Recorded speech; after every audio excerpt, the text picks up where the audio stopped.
আসসালামু আলাইকুম প্রিয় দর্শক,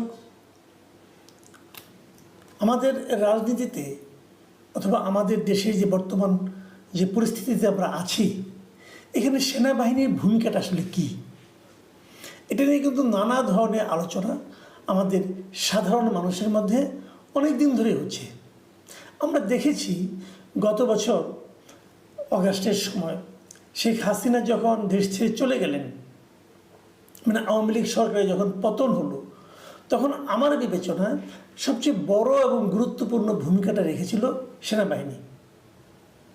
সেনাবাহিনী তৎকালীন প্রধানমন্ত্রী শেখ হাসিনার অনেক অন্যায় আবদারকে তারা গ্রহণ করেনি। তাদের সোজা কথা, তারা নিরীহ জনগণের উপর গুলি চালাতে অস্বীকৃতি জ্ঞাপন করেছে। এবং আমি মনে করি ওই আন্দোলনটা ওইবার যে সফল যেটা হলো, তার পেছনে সেনাবাহিনীর এই সিদ্ধান্ত খুবই বড় একটা ভূমিকা রেখেছে। সেনাবাহিনীর এই যে বড় ভূমিকা, সেটা আমরা বুঝতেও পারি, তার অনেক নিদর্শন আমরা দেখতে পাই। কীভাবে দেখতে পাই? যে শেখ হাসিনা চলে যাওয়ার পর প্রথম জাতির উদ্দেশ্যে কিন্তু সেনাবাহিনী একটা ভাষণ দিয়েছিল, সেনাপ্রধান ভাষণ দিয়েছিলেন। উনি সবাইকে নিয়ে বসেছিলেন এবং একটা রাজনৈতিক প্রশাসনিক যে শূন্যতা, সেটা দূর করার ক্ষেত্রে উনি ইতিবাচক ভূমিকা রেখেছিলেন। কিন্তু এই যে ভূমিকাটা, তার প্রতিদানে তারা কী পেয়েছে আসলে? গত কয়েক মাসের দৃশ্যটা যদি আপনি তাকান, আপনি দেখবেন নানাভাবে সেনাবাহিনীকে ইরিটেট করা হয়েছে, সেনাবাহিনীকে কটূক্তি করা হয়েছে, অপমান করার চেষ্টা করা হয়েছে। এবং প্রতিটা ক্ষেত্রে আমার বিবেচনায় সেনাবাহিনী অসীম ধৈর্যের পরিচয় দিয়েছে।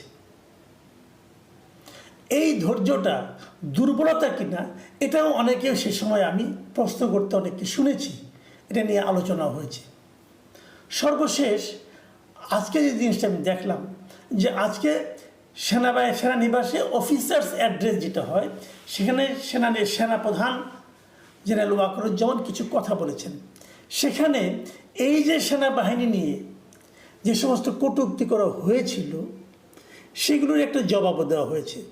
এবং এই জবাবের মধ্যেও আমি সেই যেটা আগে বলেছিলাম যে অসীম ধৈর্য, সেই ধৈর্যের আরও একবার উপস্থিতি লক্ষ্য করলাম।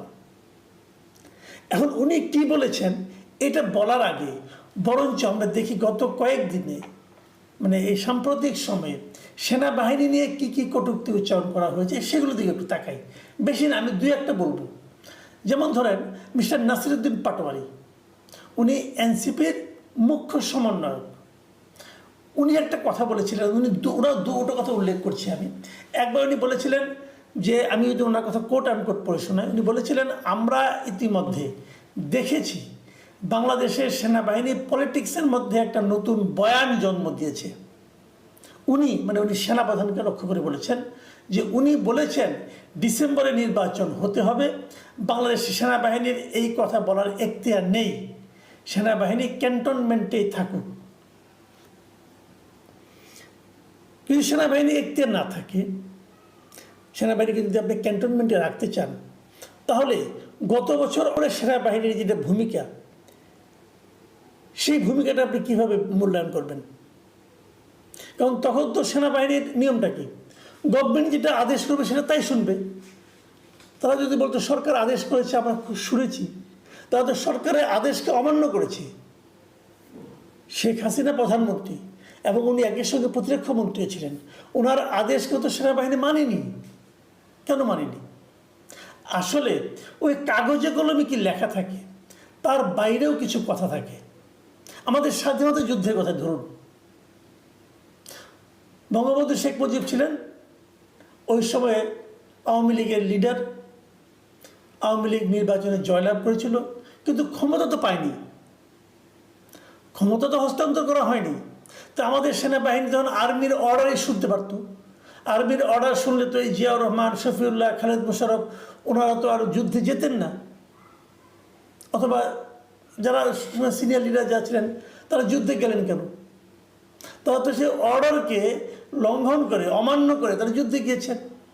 কাজেই ওই আইন কানুন কাগজে কলমে কি লেখা আছে, তার বাইরেও কিছু কথা থাকে একজন মানুষ হিসেবে একজন এদেশের নাগরিক হিসাবে সেনাবাহিনী যদি গত বছরের অগাস্টে সেই লিখিত আইনের বাইরে যে কিছু করতে পারেন, সেটা যদি অন্যায় না হয়ে থাকে, যে উদ্দেশ্যে তারা সেই কাজটা করেছিলেন, কী উদ্দেশ্য ছিল? যে একটা নির্বাচন, মানুষের গণতান্ত্রিক অধিকার ফিরিয়ে দেওয়া। তো সেই উদ্দেশ্যের লক্ষ্যে ওনারা যদি মনে করেন নির্বাচনটা কখন হওয়া দরকার, সে কথাটা ওনারা প্রকাশ করতে পারবেন না? ওনারা কি যন্ত্র? নাসিরউদ্দিন পাটোয়ারি বললেন ডিসেম্বরে যে প্রত্যাশা সেনাপ্রধান করেছিল এটা করা যাবে না, ওনারা ওখানে থাক। ঠিক আছে, এটুক না গেল। তারপরে আবার হঠাৎ করে দেখলাম কোনো প্রসঙ্গ ছাড়াই নাসিরউদ্দিন পাটোয়ারি আরেকটা কথা বললেন। তিনি কি বলেছেন আমি এটাও আপনাদেরকে পড়ে শোনাই। এই যে আমাদের আর্মি ভাইরা হাতে শুধু অস্ত্র থাকলে হয় না, মাথায় কিছু ঘিলু থাকতে হয়। এরা না বুঝে সংবিধান, না বুঝে স্টেট, বিভিন্ন দেশ থেকে ঘুরে ফিরে প্রদর্শনী থেকে কিছু অস্ত্র নিয়ে আসে, আর নিয়ে আইসা মাথায় ঘিলু না থাকার কারণে অস্ত্রটা চালায় জনগণের উপরে। কি অদ্ভুত একটা বাহিনী, কি অদ্ভুত গোয়েন্দা সংস্থা। এই যে কথাটা, এই কথাটাকে ঠিক আসলে এভাবে বলা যায়। কারণ আপনি যখন সেনাবাহিনীর কথা বলবেন, আপনি কোন কোন সেনাবাহিনীর কথা বলবেন, কোন সময়ের সেনাবাহিনীর কথা বলবেন? আপনি কি সেই পাকিস্তান সেনাবাহিনীর কথা বলবেন? তা তো বলতে পারবেন না। আপনি যখন এই কথাগুলি বলছেন তখন অতি সম্প্রতি ঘটে যাওয়া কোনো ঘটনার প্রেক্ষিতে আপনাকে কথাগুলি বলতে হবে। আপনি বলুন গত কয়েক মাসে কী এমন সেনাবাহিনী ঘটে যাচ্ছে যার সঙ্গে আপনার এই কথাগুলি সামঞ্জস্যপূর্ণ? গত অগাস্টে তো সেনাবাহিনী জনগণের দিকে অস্ত্র চালায় নাই। আপনি বলছেন কি মাথায় যাদের ঘিলু নাই তারা জনগণের উপর অস্ত্র চালায়। তো আপনি আপনার জীবদ্দশায় এটা দেখেছেন। তো এখন তো দেশের সেনা শাসনও নাই, তাহলে কীভাবে অস্ত্রটা চালালো? তো এই যে কথাগুলো, এই কথাগুলো হাস্যকর এবং আমি মনে করি মানুষের মধ্যে এক ধরনের বিভ্রান্তি তৈরি করার জন্য যথেষ্ট এই কথাগুলো। এই কথাগুলি উনি বলেছেন। এই কথার প্রেক্ষিতেই সম্ভবত আজকে, এর আগে আমি আরেকটা কথা বলি যে আবার আরেক নেতা কিন্তু ক্যান্টনমেন্ট উড়িয়ে দেওয়ার হুমকিও দিয়েছিলেন কিন্তু ওই ঘটনার প্রেক্ষিতে। যা হোক, এই সমস্ত ঘটনার প্রেক্ষিতেই আজকে সেনাপ্রধান যে কথাটা বলেছেন তাদের অফিসার্স অ্যাড্রেসে, সে কথাটা আপনাদের আমি একটু পড়ে শোনাই। উনি কি বলেছেন? উনি বলেছেন যে এসব গালিগালাজ শুনে অখুশি হওয়ার কিছু নেই। যারা এসব করছে তারা আমাদের সন্তানের বয়সী। ওরা বড় হলে নিজেদের ভুল বুঝতে পারবে, তখন লজ্জিত হবে। মানে এটা আমার কাছে মনে হয়েছে একটা উদারতম ব্যাপার। ক্ষমা সুন্দর দৃষ্টিতে সব কিছু দেখতেছেন। মানে উনি একটা মহান টাইপের, মানে আমার কাছে একটা মহাত্মা গান্ধী টাইপের মনে হচ্ছে ওনার কথাগুলো। কিন্তু সেই দিন কি এখন আর আছে? আমি সেনাপ্রধানের সম্পর্কে একটা কথা বলি। ওনারা আপনাদের সন্তানের বয়সী হতেই পারে, তা আমার কোনো আপত্তি নাই, আমারও সন্তানের বয়সী। কিন্তু সন্তান যদি বেয়ারা হয়, তাকে বারবার ক্ষমা করে দেওয়ার অর্থ হলো সে এই বেয়ারাপনা আরও বাড়িয়ে বাড়িয়ে করতে থাকবে। আমি তাকে শাস্তি দিতে বলছি না, ওটা হয়তো আপনার হাতে নাই, কিন্তু আপনি প্রতিবাদ তো করবেন। আমি জানি না কেন আপনি প্রতিবাদ, আপনি যে কথাটা বললেন যে ওরা বড় হলে ভুল বুঝতে পারবে। আর কত বড় হবে? এরা সবাই বিয়ে টিয়ে করে ফেলেছে ভাই, আর কত বড় হবে? যাদেরকে আমি বলছি এরা সবাই মানে এই দায়িত্ব নেওয়ার পরে, ক্ষমতা নেওয়ার পরে, তারপরে পাওয়ারফুল হওয়ার পরে, লোকজন তাদের দাম দেওয়া যখন শুরু করলো তখনই এরা এর মধ্যে বিয়ে সাথে করে ফেলেছে। তো যে লোকটা বিয়ে করে ফেলেছে তাকে বাচ্চা মনে করার কোনো কারণ নাই। আপনিও কিন্তু আপনার পিতার কাছে বাচ্চা। তার মানে তো এই না যে আপনি কোনো দায়িত্ব নিয়ে কাজ করতে পারবেন না। তারা তো দেশের মন্ত্রীও হয়ে গেছে, আপনার চেয়েও বড় পোস্টে আছে। কাজে এইভাবে বয়সজনিত ব্যাখ্যাটা, সেনাপ্রধানের ব্যাখ্যাটা আমার ব্যক্তিগত পছন্দ হয় না।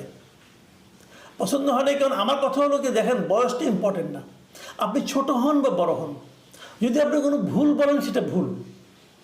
ভুলের জন্য আপনাকে ভুলটা ধরিয়ে দিতে হবে, বলতে হবে যে তুমি একটা ভুল করেছ, এবং তুমি কোনোদিন একদিন যে তুমি এটা বুঝবা, একদিন তোমার মধ্যে অনুশোচনা হবে, একদিন তুমি লজ্জিত হবা। এই যে ধারণাটা, এই যে প্র্যাকটিসটা, এই যে চিন্তাটা, এই চিন্তাটা আমার কাছে প্র্যাকটিক্যাল মনে হয় না, একদমই মনে হয় না। ভুল সেনাপ্রধান যদি করে ওটাও ভুল, ভুল যদি ডক্টর ইউনূস করে সেটাও ভুল। সেই ভুলটাকে ভুল হিসাবে ধরিয়ে দিতে হবে। কেউ একজন ভুলভাবে আমার সঙ্গে একটা দুর্ব্যবহার করলো, আর আমি তো অখুশি হব না?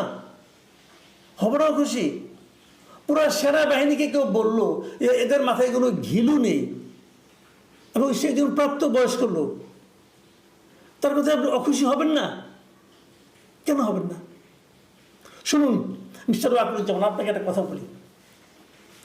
সেনাবাহিনীর কাজটা কি বলেন তো? আপনি তো সেনাবাহিনীতে আছেন, আপনি কি যুদ্ধ করবেন বিদেশের সঙ্গে? সত্য সে কার সঙ্গে যুদ্ধ করবেন আপনি? আমাদের আশেপাশে কারা আছে? আমাদেরকে কে আক্রমণ করতে আসবে? ভারত।